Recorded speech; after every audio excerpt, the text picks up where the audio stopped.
health and immunity power. In this time, corona will be re-coming.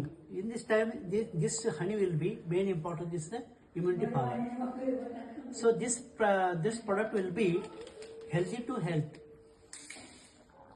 Healthy to health. So many people are give it and protect your immunity power. This is the deodorant for Ayurvedic. No any skin diseases here. This will be very, very useful product. This is the bath soap. Bath soap will be useful and helpful. Thank you. Ayurveda ಪ್ರಾಡಕ್ಟ್ಗಳು ಮನುಷ್ಯನ ಆರೋಗ್ಯಕ್ಕೆ ಅತ್ಯಂತ ಉಪಯುಕ್ತವಾದಂಥವುಗಳು.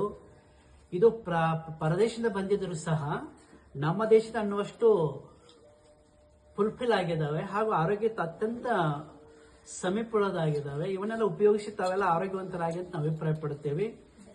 ಬಹುಶಃ original ಜೇನುತುಪ್ಪ ಸಿಗೋದು ಬಹಳ ಕಠಿಣ. ಆದರೂ ಕೂಡ ಈ ಪ್ರಾಡಕ್ಟು ವಾಸನೆ ನೋಡಿದಾಗ, ರುಚಿ ನೋಡಿದಾಗ, ಇರ್ತಕ್ಕಂಥ ಒಂದು ಸ್ವಾದ ನೋಡಿದಾಗ ಅದು ಒರಿಜಿನಲ್ ಜೇನುತುಪ್ಪ ಅಂತ ಹೇಳಿ ಮನದಟ್ಟಾಗಿರೋದ್ರಿಂದ ಯಾರು ಕೊಳತಕ್ಕಂಥವ್ರು ಹಿಂದೆ ಮುಂದೆ ವಿಚಾರ ಮಾಡಿ. ಯಾಕಂತಂದ್ರೆ ಈಗಿನ ಕಾಲದಲ್ಲಿ ಯಾವುದೇ ಪ್ರಾಡಕ್ಟ್ ಬಂದ್ರು ಅನುಮಾನ ಪಡೋ ಜನನೇ ಜಾಸ್ತಿ. ಅನುಮಾನ ಪಡೋ ಜನ ಯಾಕಂತಂದ್ರೆ ವ್ಯಾಪಾರಕ್ಕಾಗಿ ಏನೋ ತಂದು ಮಾಡ್ತಾ ಇದ್ರು ಏನ್ ಗೊತ್ತಿಲ್ಲ. ಏನೋ ಆದ್ರೆ ಆರೋಗ್ಯ ಹದಗೆಟ್ರೆ ಏನ್ ಮಾಡೋದು, ಸುಮ್ಮನೆ ಮನೆಯಲ್ಲಿ ಹೀಟ್ ಹಚ್ಕೊಂಡು ಸ್ನಾನ ಮಾಡೋದು ಬಹಳ ಒಳಿತಕ್ಕಂಥ ಮಾತನ್ನು ಮಾತಾಡ್ತಿರ್ತಾರೆ. ಆದ್ರೆ ಎಲ್ಲ ಉಪಯೋಗ ಮಾಡಿ ನೋಡಿದಾಗ ಎಷ್ಟೋ ಕಂಪನಿ, ನಾನು ಆಮೆ ಕಂಪನಿ ಯೂಸ್ ಮಾಡಿದ್ದೀನಿ, ಹೊರಗಿನ ಎಷ್ಟೋ ಪ್ರದೇಶದ ನಾನು ಪರೀಕ್ಷೆಗೆ ಹೋಗಿ ಬಂದಿದ್ದೀನಿ, ಎಷ್ಟೋ ತಂದಿದ್ದು ಯಾವ ಕೂಡ ಅಷ್ಟು ನಾನು ಸ್ವಾರಸ್ಯಕರ ಅನಿಸಲಿಲ್ಲ. ಹೊಗಳಿಕೆ ಮಾತಲ್ಲ, ಉಪಯೋಗ ಮಾಡಿ ನೋಡಿದಾಗ ಇದರ ವ್ಯವಸ್ಥೆ ಗೊತ್ತಾಗುತ್ತೆ. ನಾನು ನಿಮ್ಮ ಜೊತೆಗಿದ್ದೀನಿ, ತಾವು ಕೊಂಡ್ಕೊಂಡು ನಾನು ಕೊಂಡ್ಕೊಂಡಿದ್ದೀನಿ.